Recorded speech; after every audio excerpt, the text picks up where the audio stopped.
அன்பு நண்பர்களே, உலகத் தமிழ் உறவுகளே, அனைவருக்கும் வணக்கம். இது மின்னல் கலைக்கூடம் வழங்கும் தமிழ் மூலம் இந்தி கற்போம் நிகழ்ச்சி. பாடம் 43. முற்றிலும் இலவசமான இந்த நிகழ்ச்சியை பின்தொடர சப்ஸ்கிரைப் செய்து இணைந்திருங்கள். பாடம் தொடர்கிறது.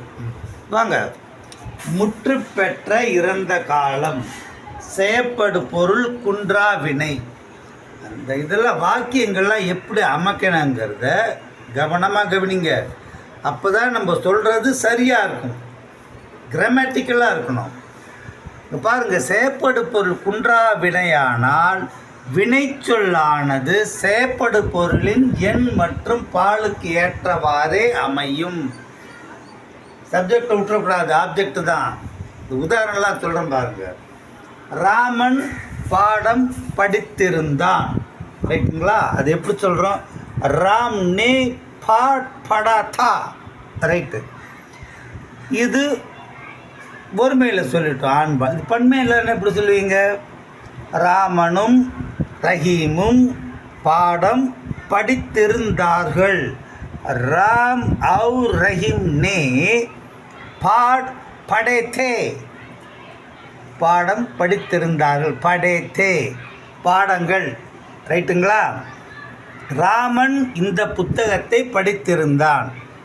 இதுதான் கூர்ந்து கவனிக்கணும். இங்கே பாருங்கள், ராமன் இந்த புத்தகத்தை படித்திருந்தான். அது எப்படி சொல்லுவீங்க? ராம் நே யக் கிதாப் படித்தி. நீங்கள் கேட்கலாம், ராமன் ஆண்பாலாச்சு, என்ன இப்படி சொல்கிறீங்களேன்னு. இங்கே என்ன கவனிக்கணும், நம்ம ஆப்ஜெக்ட் தான்.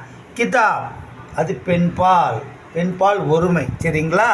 அதனால் ராம் நே யக் கிதாப் படித்தி, ராமன் ஆண்பாலாக இருந்தாலும் இதில் எது செயற்படு பொருள்? புஸ்தகம், இல்லைங்களா? செயற்படு பொருள் புத்தகம், பெண்பால் ஒருமை. இப்போ உங்களுக்கு ஒரு கேள்வி வரும், இந்த ஆண்பாலாக இருக்கும்போது செயற்படு பொருள் பெண்பால் பன்மையில் இருந்தால் எப்படி? அதையும் பார்த்துருவோம் வாங்க. இதே பாருங்க, ராமன் இந்த கதைகளை, ப்ளூரல், ராம் இந்த கதைகளை முன்பே கேட்டிருந்தான். அது எப்படி சொல்லுவோம்? ராம் நே ஏ கஹானியாங் பஹ்லே ஹி சுனி थी. கதைகள் ப்ளூரல், ஏ கஹானியாங், கஹானின்னா சிங்குலர், கஹானியாங். யக்குன்னா சிங்குலர், இது ப்ளூரல்.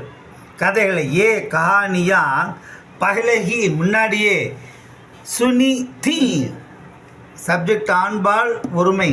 ஆனால் இங்கே என்ன போட்டிருக்கோம்? சுனி தீ அப்படின்னு சொல்கிறோம். ஏன்?